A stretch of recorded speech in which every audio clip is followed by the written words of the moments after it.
करंथियों के नाम पौलुस रसूल का पहला खत। पहला बाब। पौलुस की तरफ से जो खुदा की मर्जी से यीशु मसीह का रसूल होने के लिए बुलाया गया, और भाई सोस्तीनस की तरफ से खुदा की उस कलीसिया के नाम जो करंथुस में है, यानी उनके नाम जो मसीह यीशु में पाक किए गए और मुकद्दस लोग होने के लिए बुलाए गए हैं, और उन सब के नाम भी जो हर जगह हमारे और अपने खुदावंद यीशु मसीह का नाम लेते हैं, हमारे बाप खुदा और खुदावंद यीशु मसीह की तरफ से तुम्हें फजल और इत्मीनान हासिल होता रहे। शुक्रगुजारी के कलमात। मैं तुम्हारे बारे में खुदा के उस फजल के बाइस जो मसीह यीशु में तुम पर हुआ, हमेशा अपने खुदा का शुक्र करता हूँ कि तुम उसमें होकर सब बातों में कलाम और इल्म की हर तरह की दौलत से दौलतमंद हो गए हो, चुनाचे मसीह की गवाही तुम में कायम हुई, यहाँ तक कि तुम किसी नेमत में कम नहीं और हमारे खुदावंद यीशु मसीह के ज़हूर के मुंतज़िर हो, जो तुमको आखिर तक कायम भी रखेगा, ताकि तुम हमारे खुदावंद यीशु मसीह के दिन पे इल्जाम ठहरो। खुदा सच्चा है, जिसने तुम्हें अपने बेटे हमारे खुदावंद यीशु मसीह की शराकत के लिए बुलाया है। कलीसिया में तफरकेबाजी। अब ऐ भाइयों, यीशु मसीह जो हमारा खुदावंद है, उसके नाम के वसीले से मैं तुमसे इल्तमास करता हूं कि सब एक ही बात कहो और तुम में तफरके न हो, बल्कि बाहम यक दिल और यक राय होकर कामिल बने रहो।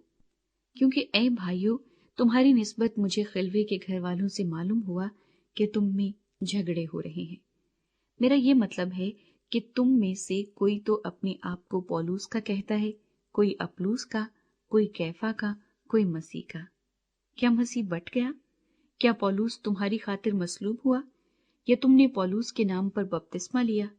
खुदा का शुक्र करता हूं कि क्रिस्पुस और गयुस के सिवा मैंने तुम में से किसी को बपतिस्मा नहीं दिया, ताकि कोई ये न कहे कि तुमने मेरे नाम पर बपतिस्मा लिया।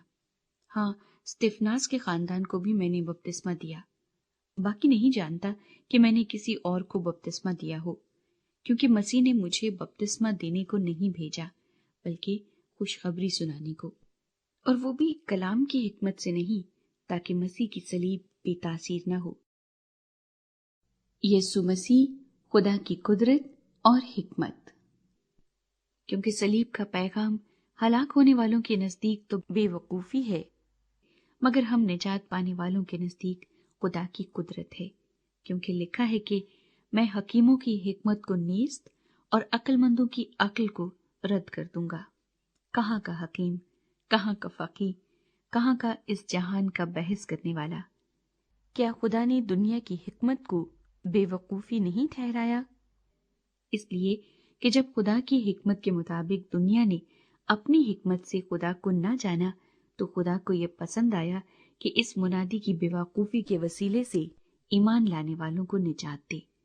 चुनाचे यहूदी निशान चाहते हैं और यूनानी हिकमत तलाश करते हैं, मगर हम उस मसीह मसलूब की मुनादी करते हैं जो यहूदियों के नजदीक ठोकर और गैर कौमों के नजदीक बेवकूफी है, लेकिन जो बुलाए हुए हैं, यहूदी हों या यूनानी, उनके नजदीक मसीह खुदा की कुदरत और खुदा की हिकमत है। क्योंकि खुदा की बेवकूफी आदमियों की हिकमत से ज्यादा हिकमत वाली है, और खुदा की कमजोरी आदमियों के जोर से ज्यादा जोर आवर है। ऐ भाइयों, अपने बुलाए जाने पर तो निगाह करो कि जिस्म के लिहाज से बहुत से हकीम, बहुत से इख्तियार वाले, बहुत से अशराफ नहीं बुलाए गए, बल्कि खुदा ने दुनिया के बेवकूफों को चुन लिया कि हकीमों को शर्मिंदा करे, और खुदा ने दुनिया के कमजोरों को चुन लिया कि जोर आवरों को शर्मिंदा करे, और खुदा ने दुनिया के कमीनों और हकीरों को, बल्कि बेवजूदों को चुन लिया कि मौजूदों को नेस्त करे, ताकि कोई बशर खुदा के सामने फख्र न करे, लेकिन तुम उसकी तरफ से मसीह यीशु में हो, जो हमारे लिए खुदा की तरफ से हिकमत ठहरा, यानी रास्तबाजी और पाकीज़गी और मखलसी, ताकि जैसा लिखा है वैसा ही हो कि जो फख्र करे वो खुदावंद पर फख्र करे।